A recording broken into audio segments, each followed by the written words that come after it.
ಇನ್ನು ಬೆಳ್ತಂಗಡಿಯಲ್ಲಿ ಶಾಸಕ ಹರೀಶ್ ಪೂಂಜಾ ಮನೆ ಬಳಿ ಇವತ್ತು ದೊಡ್ಡ ಹೈಡ್ರಾಮವೇ ನಡೆದೋಯ್ತು. ಪೊಲೀಸರ ವಿರುದ್ಧವೇ ಎಂಎಲ್ಎ ಬೆಂಬಲಿಗರು ಯುದ್ಧಕ್ಕೆ ನಿಂತಿದ್ರು. ಇಷ್ಟಕ್ಕೂ ಇಲ್ಲಿ ನಡೆದಿದ್ದೇನು ಮನೆ ರಿಪೋರ್ಟ್ ನೋಡೋಣ.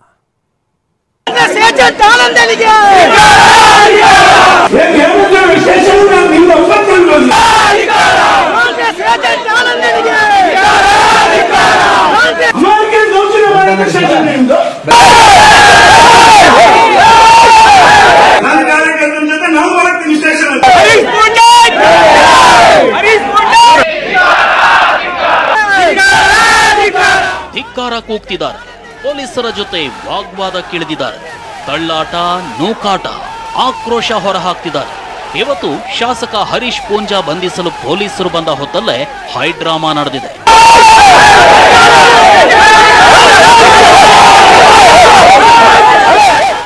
ಪೊಲೀಸರಿಗೆ ಧಮಕಿ ಹಾಕಿದ್ದಕ್ಕೆ 2 FIR. ಬಂಧನ ಭೀತಿ. ಶಾಸಕ ಹರೀಶ್ ಪೂಂಜಾ ಮನೆ ಬಳಿ ಹೈಡ್ರಾಮಾ. ಒಂದು ಕಡೆ 100 ಕಾರ್ಯಕರ್ತರು ಜಮಾಯಿಸಿದ್ದಾರೆ. ಮತ್ತೊಂದು ಕಡೆ ಹಿರಿಯ ಅಧಿಕಾರಿಗಳ ಸಮೇತ ಖಾಕಿ ಪಡೆ ಬೀಡು ಬಿಟ್ಟಿದೆ. ಬೆಳ್ತಂಗಡಿಯ ಬಿಜೆಪಿ ಶಾಸಕ ಹರೀಶ್ ಪೂಂಜಾಗೆ ಬಂಧನ ಭೀತಿ ಶುರುವಾಗಿದ್ದು ಬೆಂಬಲಿಗರು ದೊಡ್ಡ ಹಂಗಾಮ ಸೃಷ್ಟಿಸಿದ್ದಾರೆ.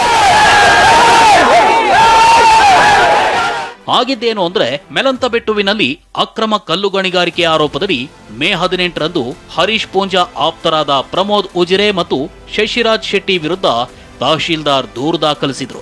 ಇದರ ಬೆನ್ನಲ್ಲೇ ಬಿಜೆಪಿ ತಾಲೂಕು ಯುವ ಮೋರ್ಚಾದ ಅಧ್ಯಕ್ಷ ರೌಡಿ ಶೀಟರ್ ಶಶಿರಾಜ್ ಶೆಟ್ಟಿಯನ್ನ ಬಂಧಿಸಿದ್ರು. ಇದರಿಂದ ಕೆರಳಿದ ಎಂಎಲ್ಎ ಹರೀಶ್ ಪೂಂಜಾ ಪೊಲೀಸ್ ಠಾಣೆಗೆ ತೆರಳಿ PSI ಮುರಳೀಧರನ್ ನಾಯ್ಕ್ಗೆ ಬೆದರಿಕೆ ಹಾಕಿದ್ರು. ಈ ಹಿನ್ನೆಲೆಯಲ್ಲಿ ಕರ್ತವ್ಯಕ್ಕೆ ಅಡ್ಡಿ ಮತ್ತು ಅವಾಚ್ಯ ಶಬ್ದಗಳಿಂದ ನಿಂದನೆ ಆರೋಪದಡಿ ಪೊಲೀಸರು ಶಾಸಕರ ವಿರುದ್ಧ FIR ದಾಖಲಿಸಿದರು. ನನ್ನ ಕಾರ್ಯಕರ್ತರನ್ನು ನೀವು ವಿನಾಕಾರಣ ತಂದು ಸ್ಟೇಷನ್ ಅಲ್ಲಿ ಕೂತ್ಕೊಳ್ತೀರ ಅಂತ ಹೇಳಿದ್ರೆ ನನ್ನ ಕಾರ್ಯಕರ್ತರ ಜೊತೆ ನಾವು ಬರ್ತೀವಿ ಸ್ಟೇಷನ್ ಅಲ್ಲಿ. ಇನ್ನು ಹರೀಶ್ ಪೂಂಜಾ ವಿರುದ್ಧ ಕೇಸ್ ಬೀಳ್ತಾ ಇದ್ದಂತೆ ಬೆಳ್ತಂಗಡಿಯಲ್ಲಿ ಮೊನ್ನೆ ಬೆಂಬಲಿಗರು ಪ್ರತಿಭಟನೆ ನಡೆಸಿದ್ರು. ಅಲ್ಲೂ ಪೊಲೀಸ್ ಇಲಾಖೆ ಹಾಗೂ SPಗೆ ಬೈದಿದ್ರು. ಹೀಗಾಗಿ ಮತ್ತೊಂದು ಕೇಸ್ ದಾಖಲಾಗಿತ್ತು. ಇವತ್ತು 2 FIR ಹಿಡ್ಕೊಂಡು ಅರೆಸ್ಟ್ ಮಾಡಲು ಹರೀಶ್ ಪೂಂಜಾ ಮನೆಗೆ ಪೊಲೀಸರು ಎಂಟ್ರಿ ಕೊಟ್ಟಿದ್ರು.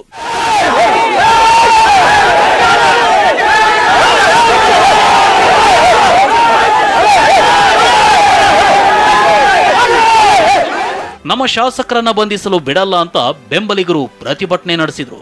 1 ಕಿಲೋಮೀಟರ್ ವರೆಗೆ ರಸ್ತೆಗೆ ಅಡ್ಡಲಾಗಿ ವಾಹನಗಳನ್ನ ನಿಲ್ಲಿಸಿದ್ರು. ಡಿವೈಎಸ್ಪಿಗೂ ಮಾತನಾಡಲು ಸಿಗದೆ ಹರೀಶ್ ಪೂಂಜಾ ರೂಮ್ನಲ್ಲಿ ಅವಿತಿದ್ರು. ಸಂಸದ ನಳಿನ್ ಕುಮಾರ್ ಕಟೀಲ್, ಶಾಸಕ ವೇದವ್ಯಾಸ್ ಕಾಮತ್ ಸೇರಿದಂತೆ ವಕೀಲರು ಸ್ಥಳದಲ್ಲೇ ಬೀಡು ಬಿಟ್ಟಿದ್ದಾರೆ.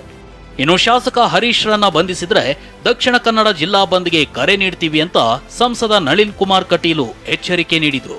ಖಂಡಿತವಾಗಿ ಬಂಧನ ಮಾಡಿದ್ರೆ ನಮ್ಮ ಶಾಸಕರನ್ನು ನಾವು ಬಿಟ್ಟುಕೊಡ್ಲಿಕ್ಕೆ ಪ್ರಶ್ನೆ ಇಲ್ಲ. ನಾವೆಲ್ಲರೂ ಕಾರ್ಯಕರ್ತರಿದ್ದೀವಿ. ಎರಡನೇದು, ಬಂಧನ ಮಾಡಿದರೆ ನಾವು ಈಗಾಗಲೇ ಚರ್ಚೆ ಮಾಡಿದ್ದೀವಿ. ನಾಳೆಯಿಂದ ನಾವು ಜಿಲ್ಲೆ ಬಂದ್ಗೆ ಕರೆ ಕೊಡ್ತೀವಿ. ಸಿದ್ದರಾಮಯ್ಯ ಅವರು ಬಂದು ಹೋದ ನಂತರ FIR ಮಾಡಿದ್ರು. ನಾಚಿಕೆ ಬೇಡ ನಿಮಗೆ ತಾಕತ್ತಿದ್ರೆ ಭಾರತೀಯ ಜನತಾ ಪಾರ್ಟಿ ಶಾಸಕನ ಮೇಲೆ, ಕಾರ್ಯಕರ್ತರ ಮೇಲೆ ಕೇಸ್ ಹಾಕ್ಬೇಕಿದ್ರೆ ಸಿದ್ದರಾಮಯ್ಯ ಅವರು ಬರೋದಕ್ಕಿಂತ ಮುಂಚೆ ಕೇಸ್ ಹಾಕ್ಬೋದಿತ್ತಲ್ಲ ನಿಮಗೆ. ನೀವು ಯಾಕೆ ಹಾಕ್ಲಿಲ್ಲ ಅಂತ ಹೇಳಿದ್ರೆ ನಿಮಗೆ ಧೈರ್ಯ ಇಲ್ಲ. ಆಕ್ರೋಶ ಏನೇ ಇದ್ರೂ ಸದ್ಯ ಪೊಲೀಸರು ನೋಟಿಸ್ ಕೊಟ್ಟು ಬಂಧನಕ್ಕೆ ಮುಂದಾಗಿದ್ರು. ಆದರೆ ಶಾಸಕ ಹರೀಶ್ ಪೂಂಜಾ ಉತ್ತರ ಕೊಡಲು 3 ದಿನ ಕಾಲಾವಕಾಶ ಕೋರಿದ್ರು. ಹೀಗಾಗಿ ಪೂಂಜಾರನ್ನ ಬಂಧಿಸದಿರಲು ನಿರ್ಧರಿಸಿದ ಪೊಲೀಸರು ಹೈಡ್ರಾಮಾದ ಸ್ಥಳದಿಂದ ವಾಪಸ್ ತೆರಳಿದ್ರು. ಮಧ್ಯಾಹ್ನದಿಂದ ನಡೆದಿದ್ದ ಹೈಡ್ರಾಮಾಗೆ ಸಂಜೆ ತೆರೆ ಬಿತ್ತು. ಪೃಥ್ವಿರಾಜ್ ಬೊಮ್ಮನ್ಕೆರೆ, TV9 ಮಂಗಳೂರು.